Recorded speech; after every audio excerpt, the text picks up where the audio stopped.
If Pyros and Crips all got along, they probably got me down by the end of the song. Seem like the whole city go against me. Every time I'm in the street, I hear drop, drop, drop, drop. It's okay, Sponge.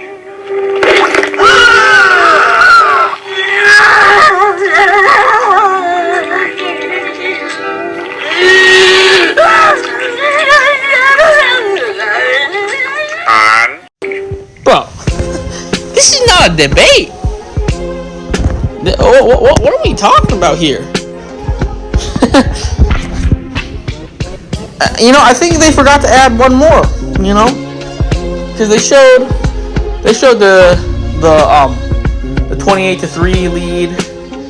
They showed this one, the 20-30. They showed 26-10. They showed 24-7. They showed 39-24. They showed, obviously we got the 33-0. But if you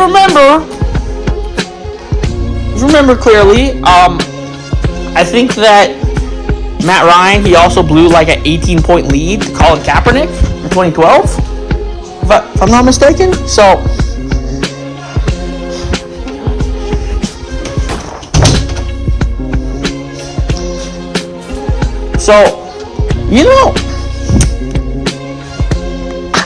this man is the gift that keeps on giving, bro. This man, I don't want to hear shit about Phillip Rivers being the biggest choker. Because everyone always wants to shit. Everyone wants to bunch Phillip Rivers and Matt Ryan together. And here's the thing that they don't realize. Phillip Rivers kept his team in games that they had no business being in. Matt Ryan was the favorite in like most of the scenarios he was in, and he ended up gagging that shit away. That is the fucking difference. Matt Ryan was the clear front runner. You know what I mean? And he ended up gagging because in 2016, I don't think the Patriots were the favorites to win that Super Bowl. Because Matt Ryan, he was an MVP. He had one of the most efficient seasons for a quarterback in NFL history. He had like the most. I think they said he had the Falcons set the record for most touchdown pass, like most receivers thrown to for a touchdown. So it's like I think like 13 different guys scored a touchdown that season, like 13 different receivers or some shit. I don't know. It was like some crazy record. They were spreading the ball out. The run game was getting going. The defense was actually pretty decent at that time because they had Grady Jarrett.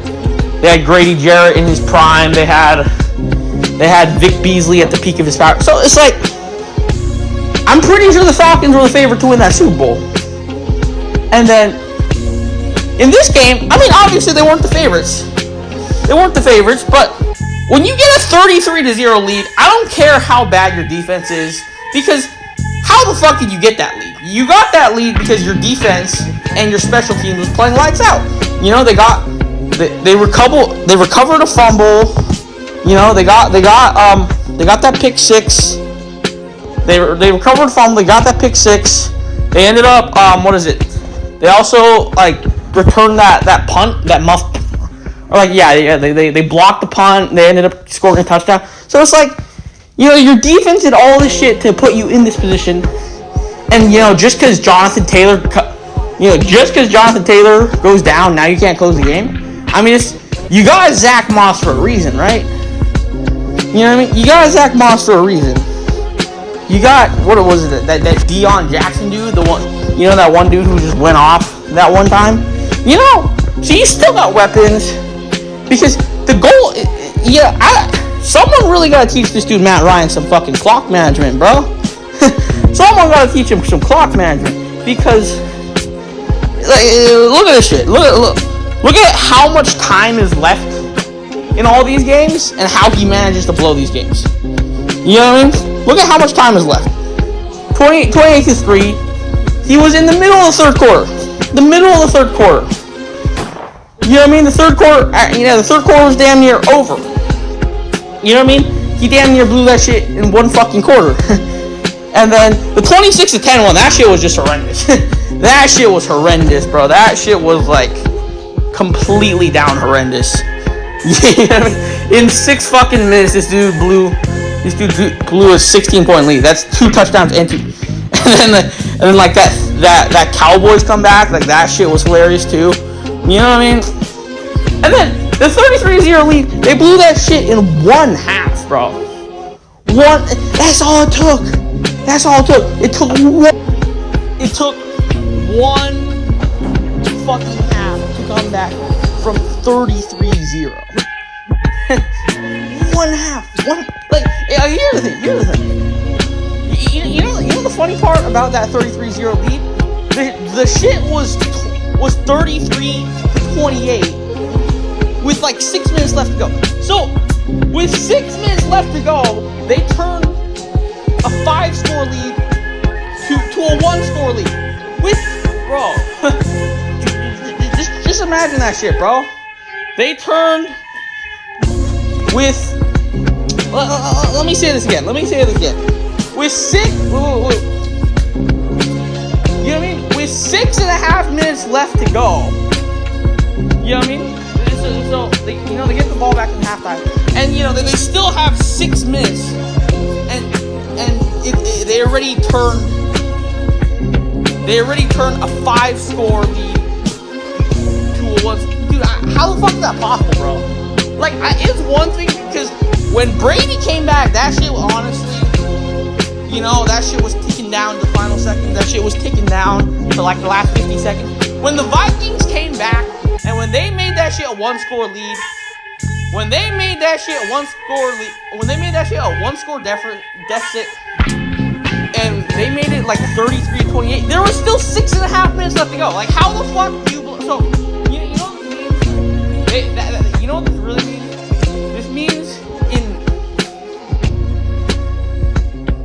This means in what? Dude, this means in. Wait, hold on. I'm thinking about this for a second.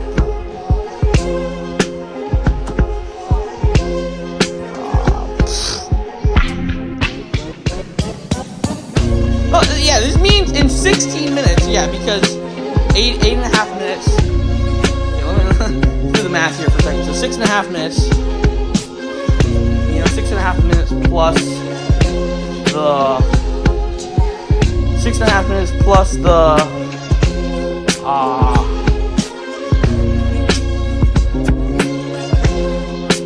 plus the 8.5 minutes. So all it took was 15 minutes. All it took was 15 minutes for them to allow 4 consecutive touchdowns. And do not blame the fucking defense. Because I don't care how bad your defense is, when you're up by 5 scores, not 1, not 2, not 3, not 4, 5 scores. 5 fucking 5. No, not even just 5 scores. 5 scores and a 2-point conversion. That's what it fucking took. That's what it took. Do 5 scores and a 2-point conversion. Like, you know what I mean? Like, I don't know, man. This team is helpless, man. And no, not this team. This dude Matt Ryan is helpless. because you talk about the Colts all you want. If you want a real Phillip Rivers, Matt Ryan comparison, here's one for you. 2 years ago, with a very similar team, and a rookie Jonathan Taylor, a rookie Michael Pittman, when these guys just entered the league, they weren't as good as they were now. Jonathan Taylor was not as elite as he is now. Michael Pittman was not as developed as he is now. With those two being rookies, you know what I mean? And basically the same offensive line. I understand what is the Costanzo dude retired, and then the Glowinski dude left in free agent. But Glowinski, a lot of Colts fans have said he was kind of the weak link, and Costanzo was getting up there in age anyways. You know what I mean? And he was declining in ability anyways. So with all those guys, with basically the same team, the team that Matt Ryan is probably going to get a top 5 pick with Phillip Rivers took that team to the playoffs and was a field goal away from beating an MVP Josh Allen. This is Josh Allen at the peak of his powers, back when the Bills were actually contenders, back when the Bills were like 13-3. Like, the Bills now are kind of frauds. You know, because every year we think the Bills are going to do something, but they end up being like a wild card team. Like, every year we're like, oh, Bills are going to win 15 games. Bills are going to win. But at the end of the day, what happened last year? Last year they bowed out. In the second round. You know, you can talk all you want about. Like how they got fucked over by the overtime rule. But at the same time, why were they down in that game to begin with? You know, there was no reason for them to be down in that game. Because that was the year Mahomes was shit. Because, you know what I mean? Last year, you know, I'm sure people have short memories. But let me refresh your memory. Last year was the year of Jackson Mahomes. Was the year of Brittany Mahomes. Was the year everyone said Mahomes was washed. The NFL has figured out Mahomes. It was that. That was the year. That was the year. So you couldn't even beat Mahomes on a bad day, bro. You couldn't beat Mahomes on a bad day. And you were down by that much. So it was like, you know, but enough shitting on the Bills. But, you know, yeah, whatever. But, yeah, the year before, that was Josh Allen at the peak of his powers. That was when Stephon Diggs had a historic season. Because even though Stephon Diggs is playing well now, last season Stephon Diggs kind of had a down year. But his first year on the Bills, that was Stephon Diggs' best season of his entire career. So, he took, against that team, this man was a field goal away from beating that shit. You know, and took the team to 11-5. Meanwhile, Matt Ryan, like I said, is about to get a top 5 pick. So, I don't want to hear this shit. Because, like I said, Phillip Rivers, what he does is he puts you in positions to win. He might not always win those shits, but he always puts you in positions to win. Matt Ryan, he puts you in positions to lose. You know, every time you have a lead, every time you think you're good, you know, he falls under pressure. Phillip Rivers does not have that luxury. Phillip Rivers does not have the luxury of getting a lead. Phillip Rivers, you know, because most of the time his O-line is fucking trash. Most of the time, outside of Keenan Allen, his weapons are trash. You know what I mean? The run game, once LT left, was pretty mediocre. So Phillip Rivers got to carry the team on his back, you know, against superior competition. You know, against, the 07 Patriots was like a touchdown away. You know, was a touchdown away from beating like the greatest team of all time on a torn ACL. So I don't want to hear this shit. I don't want to hear this shit about like Phillip Rivers being a choker.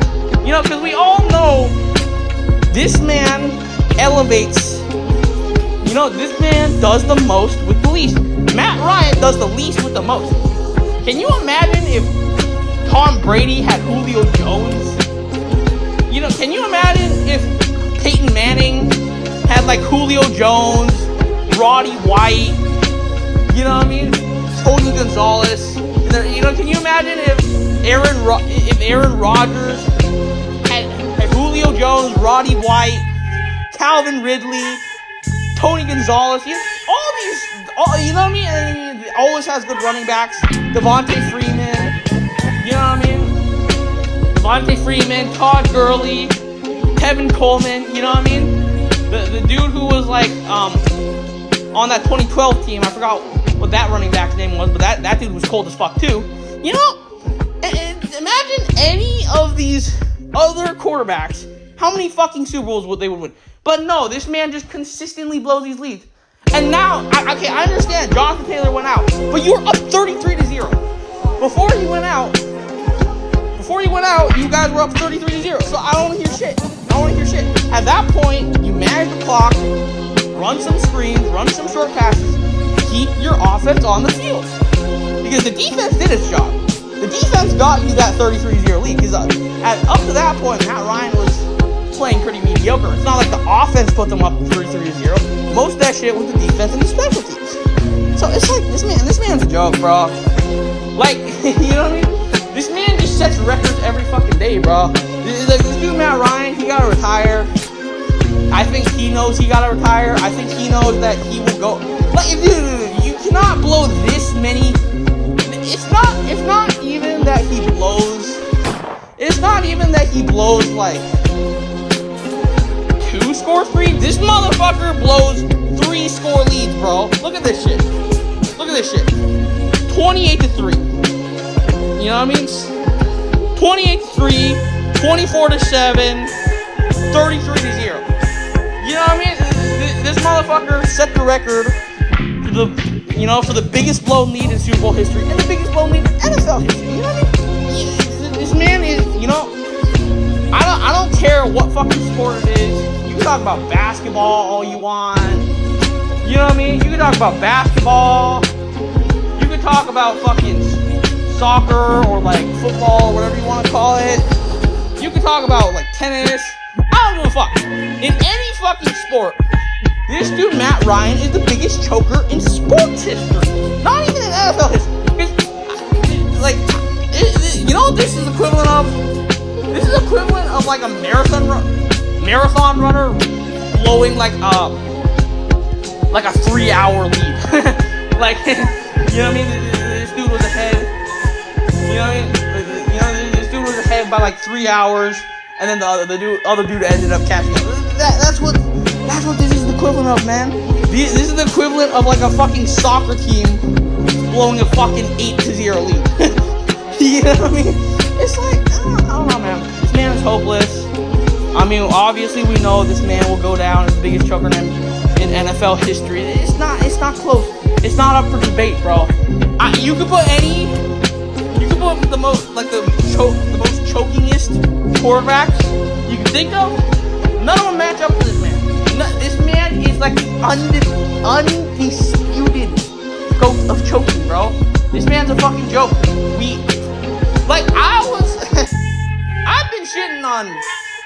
I've been shitting on Derek Carr and Ryan Tannehill, but that's because they're legitimately trash. This man has all the tools to be good, yet he still sucks. You know what I mean? This man has all the weapons in the world. You know, he has a decent deep ball, decent arm. You know what I mean?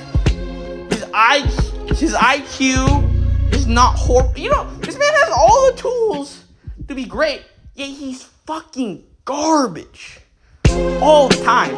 He's garbage when you think he's good. You know what I mean? You know, you think he's good because he gets these 28-0 leads. You think he's good because he gets these 20-0 leads. And guess what? This is what happens. This is who Atlanta chose a fucking tight end who gets like 4 targets a game over a franchise QB. This is who they chose, man. This is who Atlanta kept all these fucking years. You know what I mean? And then ended up placing him with Marcus Mariota of all people. And then this is who the Colts chose. I understand, okay, I shit on Carson Wentz all the time, but Carson Wentz, outside of that Jacksonville game, was solid for them all season. And Michael Pittman under Carson Wentz was looking like a top 15 receiver. Michael Pittman now just looks like a guy, bro. Michael Pittman now just looks like a dude. You know what I mean? When Michael Pittman was with Carson Wentz, that motherfucker was a dog, bro. That motherfucker was balling the fuck out. You know what I mean? That motherfucker didn't get benched. The last time I checked, Carson Wentz did not get benched. You know what I mean? He never played bad enough to get benched. You know what I mean? He was dealing with O-line injuries all season long, just like Matt Ryan, so I don't want to hear that excuse. You know, and he brought them to within 1 game of the playoffs. You know, and that's when they decided, oh, let's go to Matt Ryan, who literally won 4 games. Okay, so they get rid of Carson Wentz, who was winning games with like Zach Ertz, Dallas Goedert, Miles Sanders, like Nelson Aguilar, you know what is it, like fucking Alshon Jeffery. He was winning games with that team. They get rid of him for a guy who went 4-12 with Todd Gurley, Julio Jones, Calvin Ridley, Russell Gage, and Hayden like I said, Philip Rivers brought this team to 11-5. Carson Wentz brought this team to 9-8 and one game within the playoffs. This dude brought this team to a top 5 pick. This dude's a fucking joke. He's a joke. You know, people talk about how Aaron Rodgers needs to retire. People talk about how Tom Brady needs to retire. Nah, this man needs to retire, bro. This man needs to fucking retire. I'm tired of it, man. You know, I don't know any Falcons fan who defends Matt Ryan. Actually, no, I don't. Outside of like rappers, I don't know any Falcons fan in general. But like, you know, I just hope Falcons fans were as realistic about Matt Ryan as Saints fans were about Drew Brees. I just hope they were. But now you're stuck with Marcus Mariota, so good luck with that shit. And then in terms of Matt Ryan, you know, I don't even know if the Colts. No, you know, this is how you know the Colts are fucked. Because the Colts are bad enough to get a top 5 pick, but they're not bad enough to get the number 1 pick. You know, we know the Texans secured that. They're probably not even bad enough to get the number 2 pick. And we all know, outside of the top 2 quarterbacks, there's a huge fucking drop-off. There's a huge fucking drop-off. Because, like I said, Bryce Young, top 2 quarterback. You know what I mean? CJ Stroud, top 2 quarterback. I'm not going to put one of them 1 and 2. But those are the top 2 quarterbacks in the draft. But once you get down to like the Will Levis of the world, the Anthony Richardson of the world, that's how you know you're. And like, in terms of Spencer Rattler, I said Spencer Rattler's a fucking dog, but that's only in a system with a veteran QB where he can sit for 1 or 2 years. And that's not what the Colts have. The Colts need a motherfucker that can come in right away and start. And if Spencer Rattler goes to a team like that, he is going to fucking fail, man. And like I said, Will Levis is literally just Ryan Tannehill 2.0. So, you know what I mean? You saw that motherfucker in the division.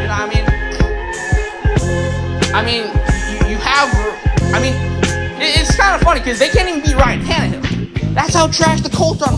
They can't even beat Ryan Tannehill. That also proves how goated Philip Rivers is.